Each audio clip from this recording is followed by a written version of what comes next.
Hola amigos, les saluda Pedro Tarquis y como cada semana tenemos felizmente con nosotros a César Vidal. Muy bienvenido, César. Muy bien hallado, Pedro, en esta cálida Miami que estamos estos días y hoy hay una alerta de calor. Pues esta va a ser una muy cálida entrevista. Aquí estamos a 33 grados, así que Ya está bien, ya está bien. compartimos. Bueno, hoy por una vez sí que tenemos una buena noticia que abordar y es el anuncio de un acuerdo de paz. No sabemos hasta qué punto será permanente o provisional entre Estados Unidos e Irán. Me imagino que la valoración tuya también es en principio positiva. Muy positiva. Yo creo que es una situación que, aunque significa que volvemos al punto de partida, para ser exactos, y que nadie se engañe al respecto, y que mientras tanto, pues solo en términos económicos, a los contribuyentes americanos la guerra nos ha costado 2.000 millones de dólares al día mínimo, que no es pequeña cantidad, y a pesar de que ha habido pérdidas humanas y desde luego pérdidas materiales, es muy buena noticia porque el ataque de Estados Unidos contra Irán de verdad que había colocado a la economía mundial al borde del desastre y que además lo había hecho en contra de los consejos del director de la CIA y del presidente del jefe del Alto Estado Mayor. Se ha sabido ya hace tiempo, yo le dediqué un editorial en La Voz, que Netanyahu viajó a Washington, proyectó un vídeo al gobierno de gobierno de Donald Trump del que excluyeron a gente que sabían que no iba a comulgar con ruedas de molino, como Tulsi Gabbard, que presentó la dimisión hace unos días y que todavía sigue y está revelando, desclasificando cosas tremendas sobre Ucrania. Y en el curso de esa reunión, el director de la CIA recomendó que no se atacara a Irán porque lo que pretendía Israel era ridículo. Es decir, lo que ellos dicen de que va a caer el régimen, de que van a sustituir el régimen por otra cosa, de que vamos a conseguir ciertos objetivos, eso es ridículo, no vamos a conseguir nada. Podemos bombardear Irán, pero no vamos a sacar más. Un juicio todavía más riguroso fue el del jefe del Alto Estado Mayor, que comentó que los israelíes siempre les mienten, porque saben que no pueden alcanzar sus objetivos sin el respaldo de Estados Unidos y por lo tanto intentan arrastrarlos. Y ahí todo el mundo se manifestó en contra de ir a la guerra con Irán. Incluso en algún caso, como el de Marco Rubio, pues dijo que bueno, que si el presidente iba a la guerra, que él claro que lo iba a apoyar en público, pero que no recomendaba ir a la guerra. Donald Trump decidió ir a la guerra. Yo creo que a los pocos días ya había descubierto lo que daba de sí, es decir, que eso ni lejanamente iba a ser lo que le habían dicho los israelíes. Y entonces se encontró con una patata caliente de la que tenía que salir y tenía que salir, pues de alguna manera salvando la cara, de manera que anunció más de 15 veces que la guerra estaba acabada y ganada, cosa que en fin, es dudoso que él se lo creyera, pero desde luego los iraníes no se lo creyeron. El esfuerzo diplomático que se llevó a cabo, pues era prácticamente poner el contador a cero, o sea, esa era la realidad. Al final, los iraníes no han aceptado nada que no hayan aceptado con anterioridad y está por ver la letra pequeña lo que hayan podido sacar además de esta guerra, que con seguridad habrán sacado algo. Y el gran obstáculo para que finalmente la guerra acabe y acabe de una manera real, pues es el Estado de Israel, porque el acuerdo con Irán incluye que se va a acabar el ataque de Israel en el Líbano y Israel sigue bombardeando el Líbano. Hace apenas unas horas Donald Trump desautorizaba el último ataque de Netanyahu, pero está por ver si es capaz de embridarlo y más cuando la cuestión del Líbano pues forma parte de ese acuerdo de paz que supuestamente se va a firmar en Suiza, que va a estar J.D. Vance.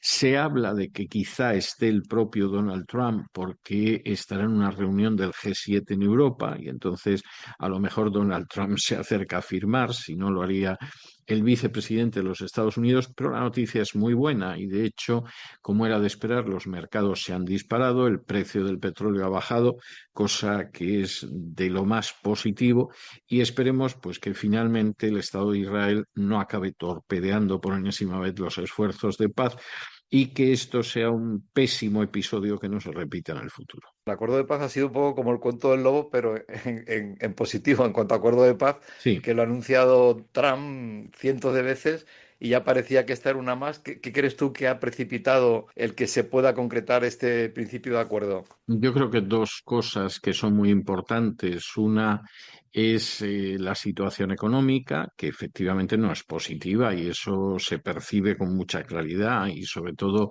la subida del precio del petróleo, pues efectivamente es muy negativa. Y la otra, las dichosas elecciones de midterm.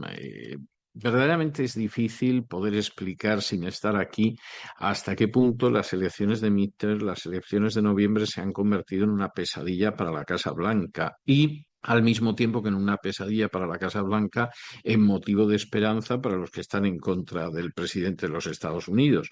La cosa ha llegado a tal extremo, Pedro, por citarte alguna anécdota personal de los últimos días, que lo que yo no hubiera esperado nunca, y es ver a funcionarios cubano-americanos hablando en contra de un presidente republicano, pues he tenido ocasión de comprobarlo en la Florida en la última semana. Hay mucho malestar realmente con la gestión de la presidencia y el problema no es que haya malestar por parte del Partido Demócrata, eso se supone, no tiene mayor problema, es algo lógico. El problema es el malestar que se produce en las filas de los votantes republicanos. Donald Trump ahora mismo tiene una aceptación que debe andar en torno al 30%, que realmente es preocupante y vamos a ver qué pasa en esas elecciones de midterm, porque aunque es verdad que la gente vota bastante a la persona en el lugar y que efectivamente, pues hombre, tiene mucho que ver lo que haya hecho ese legislador, pero no cabe la menor duda de que la gestión que haya tenido el presidente se refleja mucho en las elecciones de midterm y aquí no pintan bien. Yo no sé si una vez que se firme la guerra con Irán se va a revertir la economía de una manera tan positiva que se va a olvidar, pero desde luego no es una situación positiva ni mucho menos la que viene existiendo desde el inicio de la guerra y yo creo que casi casi el primer aliviado por el final de la guerra va a ser el propio Donald Trump. Comentado el papel de Netanyahu, de luego sorprende no solo cómo ha arrasado Gaza, sino que se ha extendido a atacar Líbano sin importarle, de luego, ningún tipo de acuerdo de paz. ¿Hasta qué punto él tiene respaldo de las fuerzas internas dentro de Israel y también hasta qué punto Trump es capaz de controlarle? Porque lo que parece es que realmente Netanyahu es incontrolable.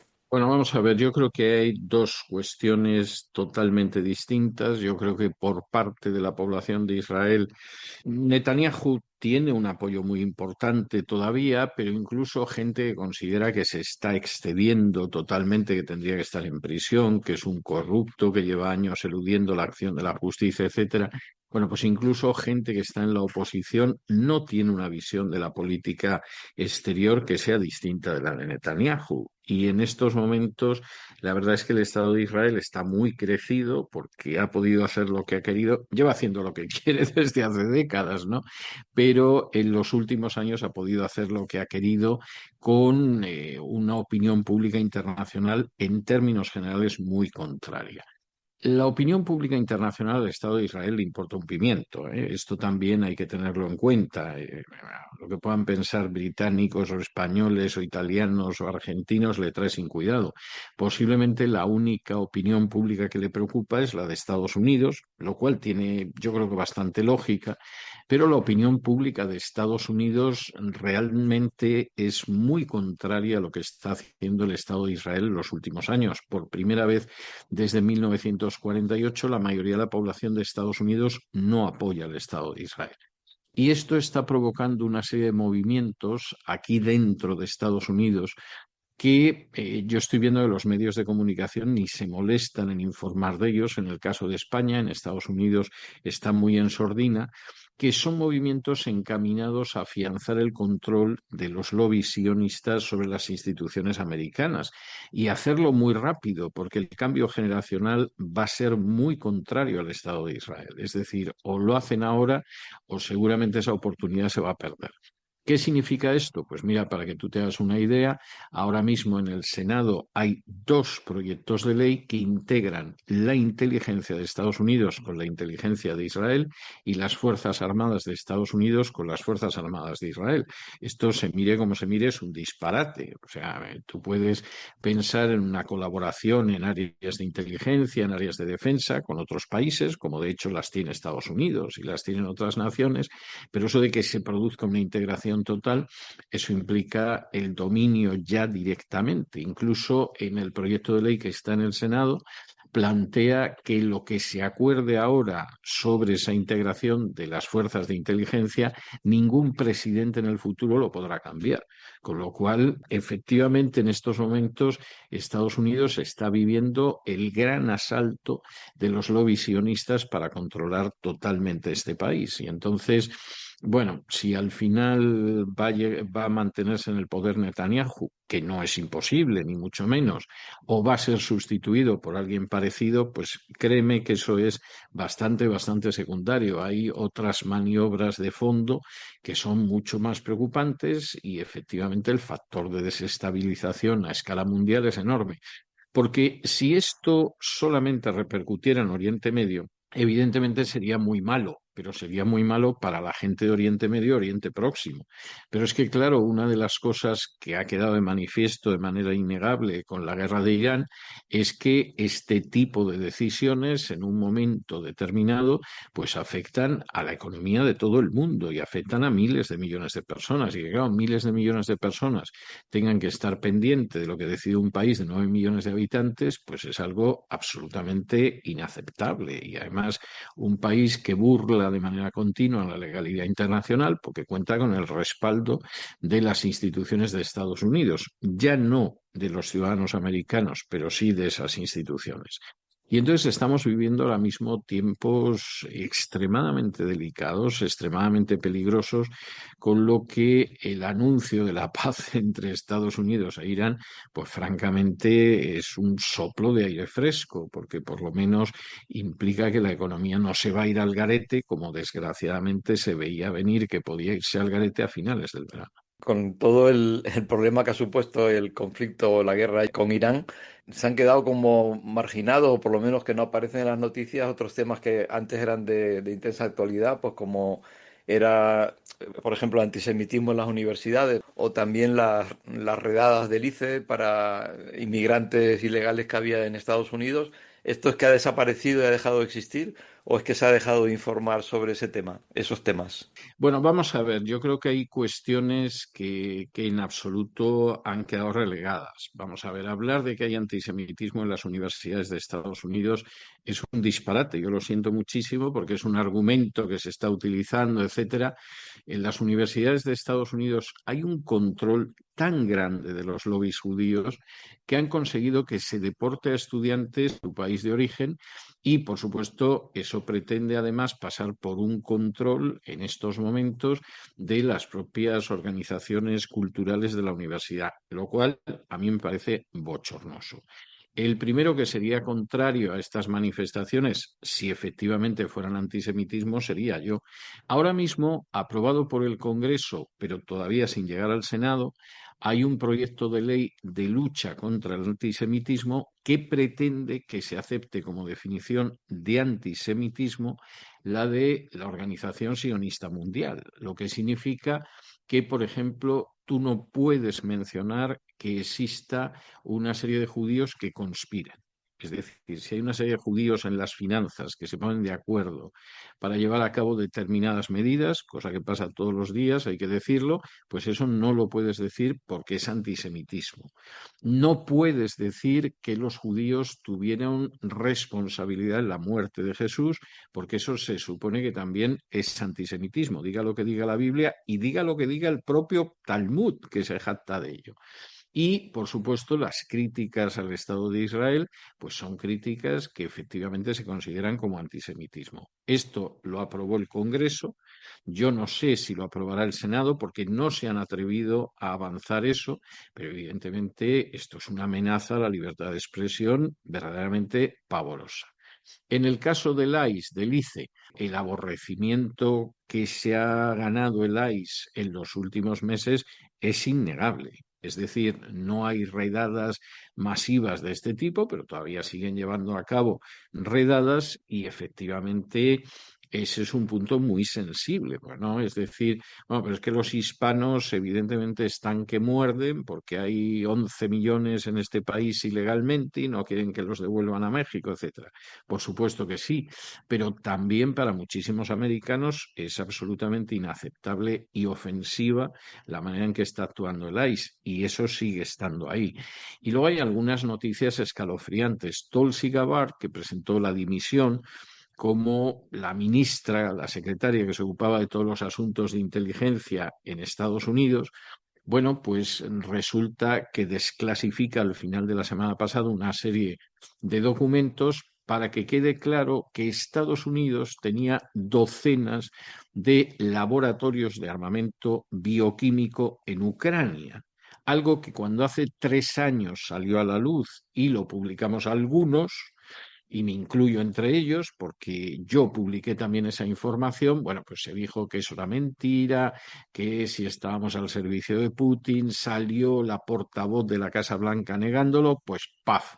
Sale la semana pasada Tulsi Gabbard antes de dejar el despacho y revela la cantidad de laboratorios que teníamos, con lo cual lo que ha sido Ucrania desde hace décadas ha vuelto a quedar de manifiesto, es decir, aquel ha sido un sitio donde se ha centrado el lavado de dinero, donde se centran industrias criminales como el tráfico de órganos humanos o el tráfico de niños, donde además se hacían experimentos con laboratorios bioquímicos, en fin, aquello ha sido un horror desde hace muchísimo tiempo que se mantenía oculto de la opinión pública y que por supuesto los que decían algo pues se suponía que eran agentes rusos. Pues no, lo que hemos descubierto es que nos mintió Marco Rubio, nos mintió Joe Biden, nos mintió, por supuesto, la portavoz de la Casa Blanca y claro que había laboratorios de armamento bioquímico en Ucrania por docenas, lo cual es un crimen de guerra porque Estados Unidos tiene suscrito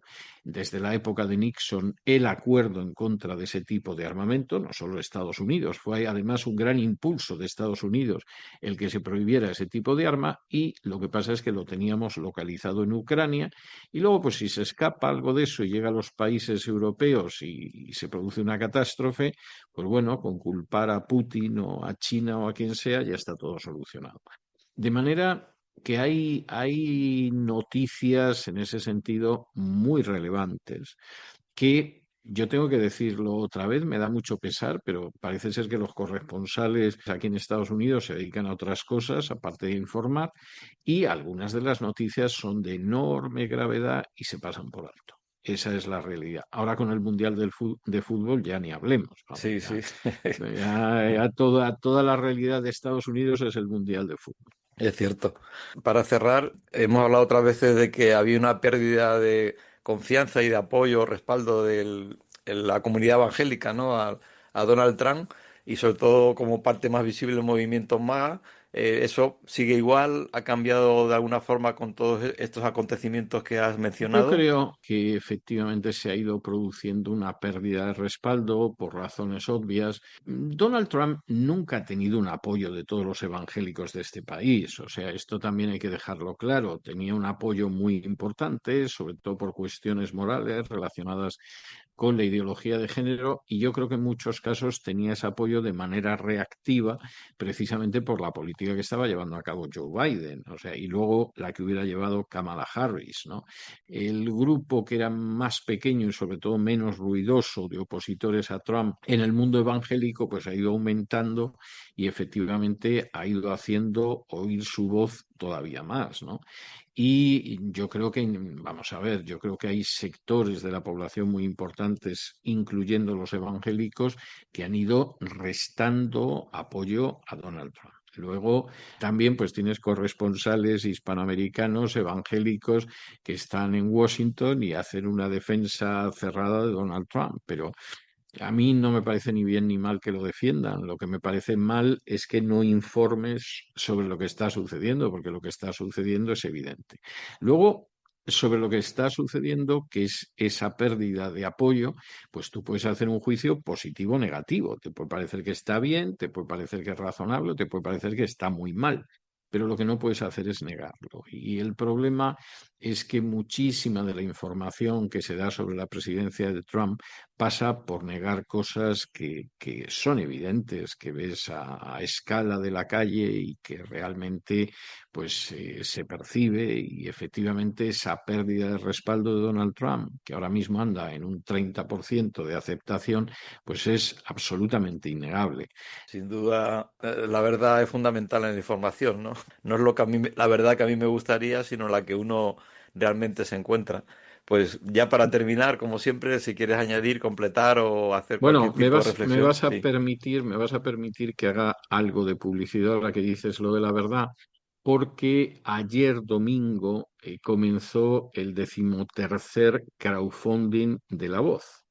Bueno, el 13º crowdfunding de La Voz, que este año va a través de GoFundMe, porque resulta que los bancos nos están acosando desde hace tiempo y algunas compañías de crowdfunding y al final vamos por la línea de GoFundMe. ¿Hasta qué punto la gente aprecia, aunque no sea siempre agradable que le cuenten la verdad? Se puede ver en el hecho de que en menos de 24 horas el crowdfunding de La Voz ha superado su Ecuador. Ha recaudado más de la mitad de lo que se supone que recaudaría para el crowdfunding de la 13ª temporada, de la próxima temporada, que es el 24 de julio, la fecha de conclusión del crowdfunding. Ujú. Bueno, pues antes de que pasaran 24 horas, ha superado más que holgadamente el 50% el Ecuador. La gente acaba apreciando la verdad. Es decir, a veces le puede irritar, le puede indignar, no coincide con lo que creen, se pueden sentir molestos, pero si uno es persistente en analizar con veracidad y en informar con veracidad, eso te acaba dando un prestigio indudable porque la gente sabe que puede acudir a ti para que no la engañes. Y en un momento determinado, efectivamente, la gente para saber qué hay de esto va a ver lo que le dices porque sabe que le vas a decir la verdad. Le puede gustar o incluso puede que le irrite, puede que la enfade, pero en última instancia la verdad tiene su recompensa, aunque haya mucha gente que prefiera recibir recompensas por ocultar la verdad. Te felicitamos y sin duda la voz se ha convertido en un referente a nivel no solamente de Estados Unidos, sino en España, porque yo veo que en España hay muchísima gente que también te sigue y en Hispanoamérica, ¿no? En general. Muchísimas gracias por, como siempre, por estar aquí al hilo de la actualidad contándonos esa verdad que muchas veces es tan difícil de desenmarañar en medio de una desinformación, ¿no? Que es tan frecuente en los medios. Y también gracias a ustedes por habernos seguido hasta aquí. Se despide como siempre Pedro Tarquis deseando que Dios les bendiga.